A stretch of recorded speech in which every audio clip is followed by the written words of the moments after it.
all, I would like to thank Senator Matteo Salvini, the former Deputy Prime Minister of Italy, for convening this discussion, this very important discussion, over the new forms of anti-Semitism which we are confronting. The Jerusalem Center for Public Affairs, which I head, has been studying the changing forms of anti-Semitism for many years. And our chief analyst in this department, Fiona Nierenstein, has been pivotal at writing books and organizing conferences in this respect. The idea that anti-Semitism changes its form is not new. When anti-Semitism was first recorded in antiquity, it grew during the Hellenistic period, as many demanded that the Jews give up their particularism, what defined them, and join the Hellenistic world. In the Middle Ages, the form of anti-Semitism changed again, and anti-Semitism became linked to religion and the early Christian rejection of Judaism, particularly in the Greek-speaking world. In the 19th and 20th centuries, the form of anti-Semitism changed yet again as modern nationalism spread and Jews were rejected as the other. Today, its form is changing one more time, and anyone with eyes in his head or her head can see that in recent years there's been a veritable explosion in the number of anti-Semitic incidents, especially in Europe and in America. It's not occurring in India, it's not occurring in China, but rather in the heart of Western civilization. And therefore it says something about us, and it says something about the need to combat it to save our very civilization.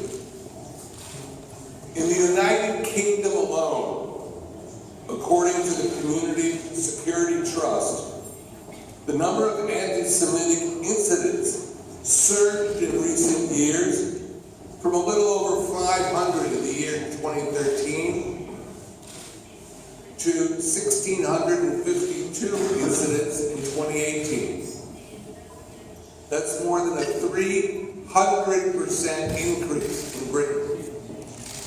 In France, the home of the largest Jewish community in Europe, there was a 74% increase in anti-Semitic incidents in 2018.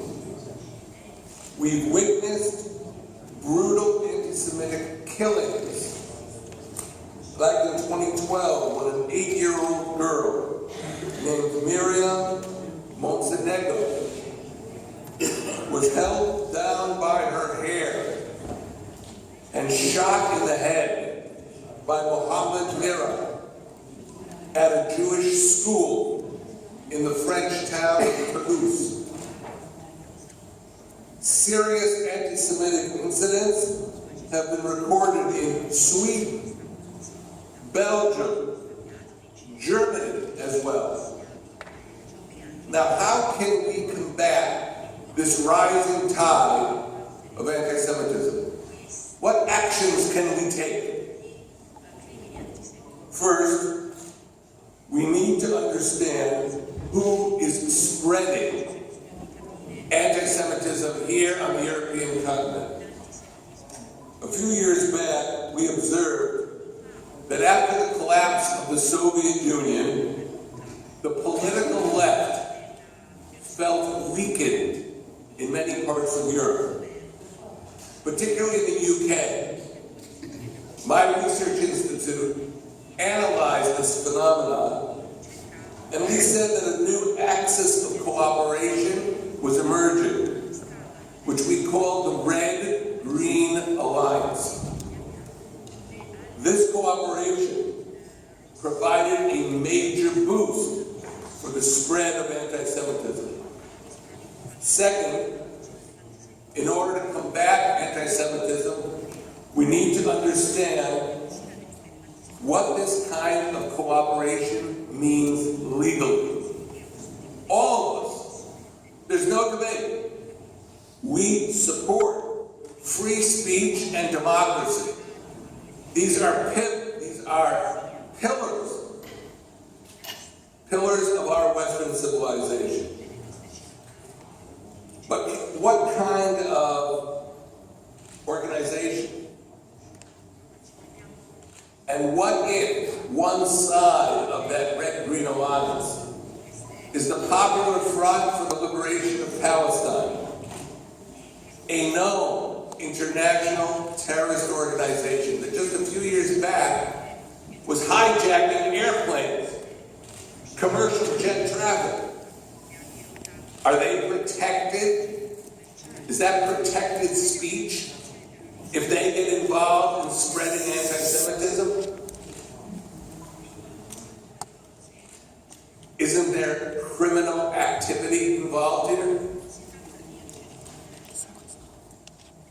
Aren't there laws that prevent cooperation with groups that engage in terrorism? It's not too late to wake up. Third, there are new players spreading anti-Semitism internationally. And they have a major role to play. In my center, we have been monitoring very closely the activities of the Islamic Republic of Iran. And what we have found is material in Farsi that we have translated into English. But it shows something is going on in Iran beyond the usual issues that are raised in the Western press. In the last 15 years, just go to YouTube. Just go to YouTube and look up military parades in Tehran. And you know what you'll find? You will find trucks that are missile launchers. And on those trucks are signs. Sometimes they're at the side of the truck.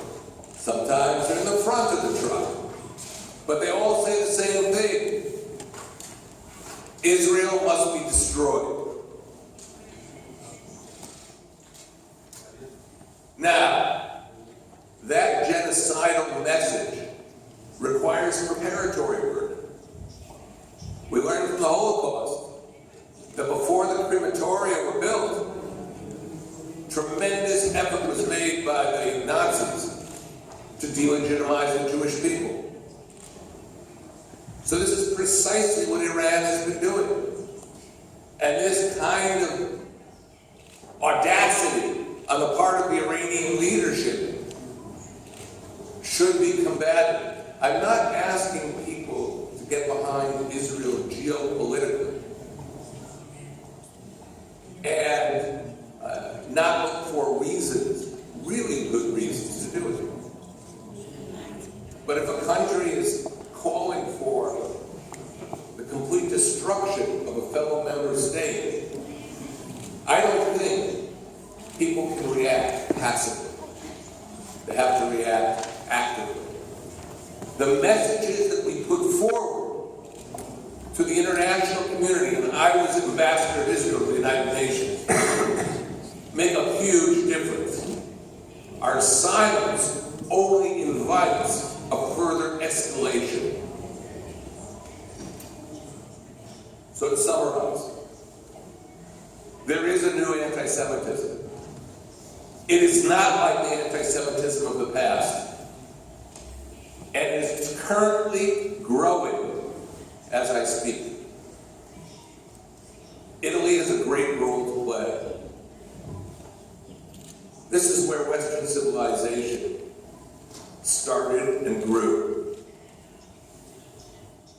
But to protect Western civilization, to protect what your ancestors built, you have to defeat this plague and fight it like nothing else. So we in Israel, on the other side of the Mediterranean, look to you, look to your leadership to destroy the new anti-Semitism and lead to a truly free world, progressive world, and a world in which this kind of hatred and hate crimes can't endure. Thank you.